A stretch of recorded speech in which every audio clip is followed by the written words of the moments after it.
ನಮಸ್ತೆ ನನ್ನ ಎಲ್ಲ ಪರಿಸರ ಮಿತ್ರರಿಗೂ. ನನ್ನ ಇವತ್ತಿನ ವಿಡಿಯೋ ನೋಡ್ತಾ ಇರ್ಬೋದು, ಹೋಳಿಗೆ ಒಬ್ಬಟ್ಟು ಅಂತ ಏನು ಕರಿತೀವಲ್ಲ ಅದು. ಆ್ಯಕ್ಚುಲಿ ಒಬ್ಬಟ್ಟು ಎಲ್ಲರ ಮನೆಯಲ್ಲೂ ಮಾಡ್ತಾ ಇರ್ತಾರೆ ಪ್ರತಿ ಹಬ್ಬಗಳಿಗೂ. ಅದರಲ್ಲೇನು ವಿಶೇಷ ಅಂತೀರಾ? ನಾನು ಮಾಡಿರೋ ರೀತಿ ಸ್ವಲ್ಪ ಡಿಫ್ರೆಂಟ್ ಇರ್ಬೋದು. ಇದನ್ನು ನಾನು ನನ್ನ ಸ್ನೇಹಿತೆಗೋಸ್ಕರ ಮಾಡ್ತಾ ಇರೋದು.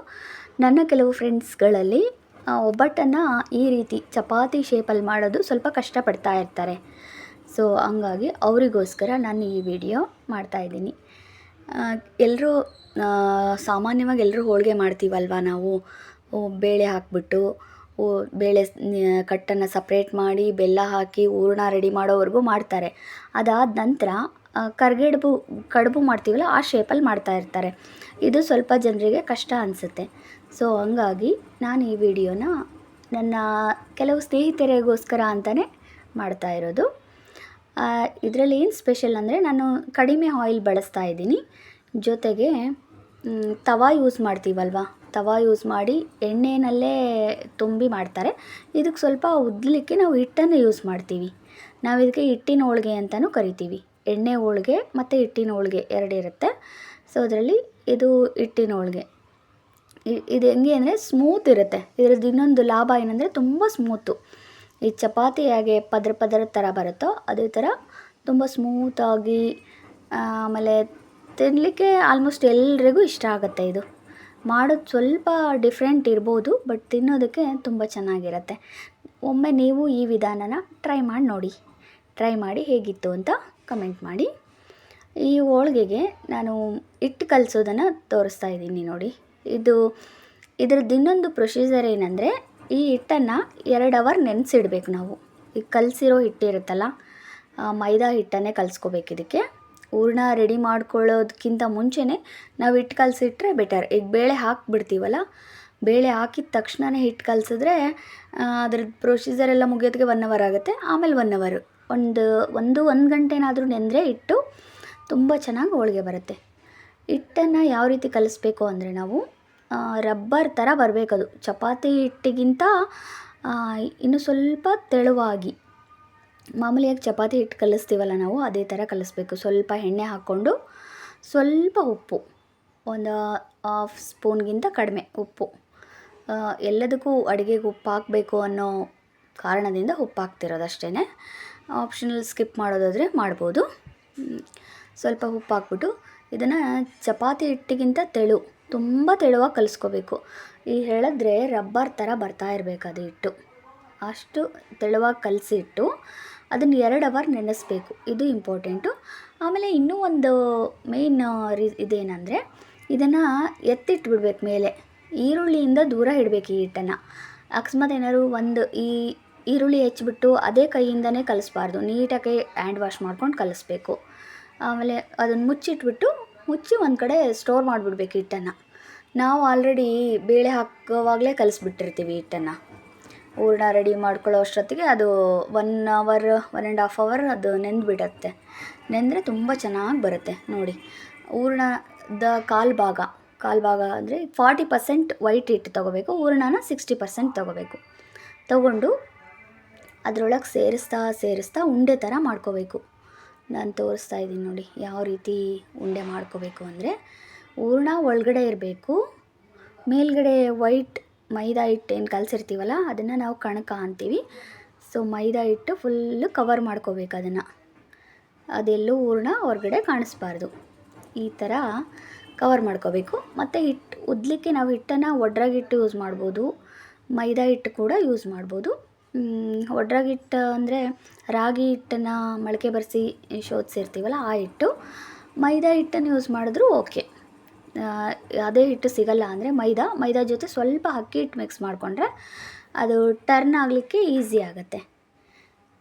ನೋಡಿ ಯಾವ ಥರ ತುಂಬಿದ್ದಾರೆ ಅಂಥೇಳಿ. ಈ ಥರ ತುಂಬಬೇಕು ಅದನ್ನು. ಹೂರಣ ಫುಲ್ಲು ಒಳಗಡೆ ಹೋಗಬೇಕು, ಎಲ್ಲೂ ಹೂರಣ ಕಾಣಿಸ್ಬಾರ್ದು. ಈ ಥರ ತುಂಬಿಟ್ಕೊಂಡು ಅದನ್ನು ಹಿಟ್ಟಲ್ಲಿ ಎದ್ದುಬಿಟ್ಟು ಉದ್ದಲಿಕ್ಕೆ ನಾನು ಏನು ಯೂಸ್ ಮಾಡಿದ್ದೀನಿ ಅಂದರೆ, ಅವಾಗೆಲ್ಲ ಹಿಂದಿನ ಕಾಲದಲ್ಲಿ ಮಣೆಗೆ ಬಟ್ಟೆ ಕಟ್ಕೋತಾಯಿದ್ರು. ಇವಾಗೆಲ್ಲ ಏನಿಲ್ಲ, ಒಂದು ಕವರ್ ಬರುತ್ತೆ ನೋಡಿ, ಈ ಅಂದರೆ ಪೇಪರ್ ಕವರೇ ಇರುತ್ತದು.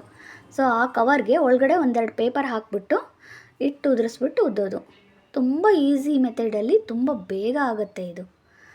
ಇದಕ್ಕೋಸ್ಕರ ಕಷ್ಟಪಡೋ ಅಂಥ ನೆಸ್ಸಿಟಿನೇ ಇಲ್ಲ. ಅಯ್ಯೋ ಈ ಥರ ಒಬ್ಬಟ್ಟು ಮಾಡ್ಲಿಕ್ಕೆ ಕಷ್ಟನಾ, ಇದಕ್ಕೆ ಅಂಗಡಿಲೆಲ್ಲ ಸಿಗುತ್ತೆ ಪೇಪರ್ಸು, ಅದು ಎಣ್ಣೆ ಹೋಳ್ಗೆ ಮಾಡ್ಲಿಕ್ಕೆ ಸಿಗುತ್ತೆ.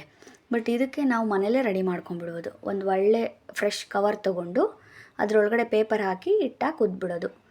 ಆಮೇಲೆ ಹಂಚಿಗೆ ಸ್ವಲ್ಪ ಎಣ್ಣೆ ಸ್ಪ್ರೆಡ್ ಮಾಡಿ ಮೇಲ್ಗಡೆ ಸ್ವಲ್ಪ ಎಣ್ಣೆ ಹಾಕ್ಕೊಳ್ಳೋದು ಅಷ್ಟೇ.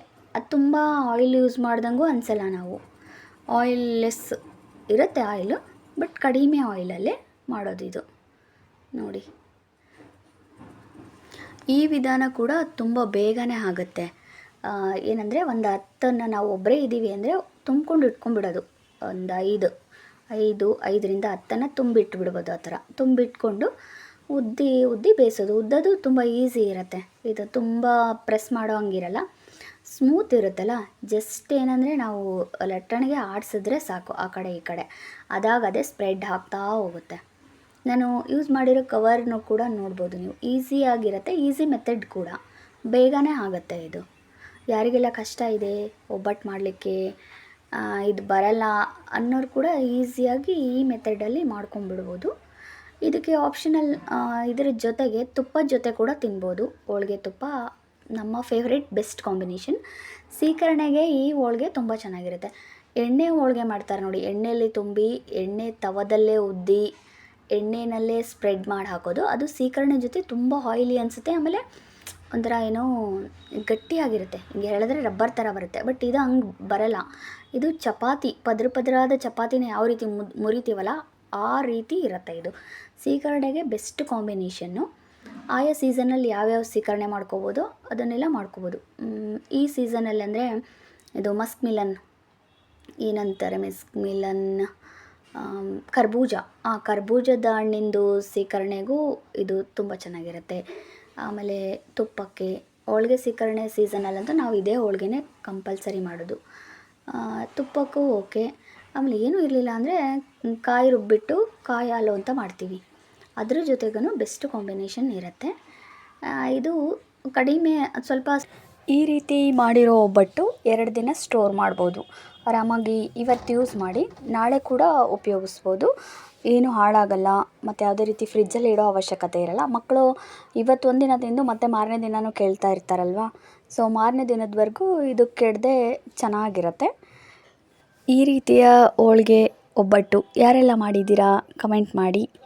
ಹಾಗೂ ಯಾರಿಗೆಲ್ಲ ಇಷ್ಟ ಆಯಿತು ಅದು ಕೂಡ ಕಮೆಂಟ್ ಮಾಡಿ, ಲೈಕ್ ಮಾಡಿ.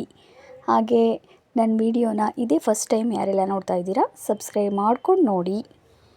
ಸಬ್ಸ್ಕ್ರೈಬ್ ಮಾಡಿ, ಬೆಲ್ ಐಕನ್ ಮರೆಯದೆ ಪ್ರೆಸ್ ಮಾಡಿ. ಹಾಗಿದ್ದಾಗ ಮಾತ್ರ ನಾನು ಹಾಕೋ ಎಲ್ಲ ವಿಡಿಯೋದ ನೋಟಿಫಿಕೇಷನ್ ನಿಮಗೇ ಮೊದಲು ಬಂದು ತಲುಪುತ್ತೆ.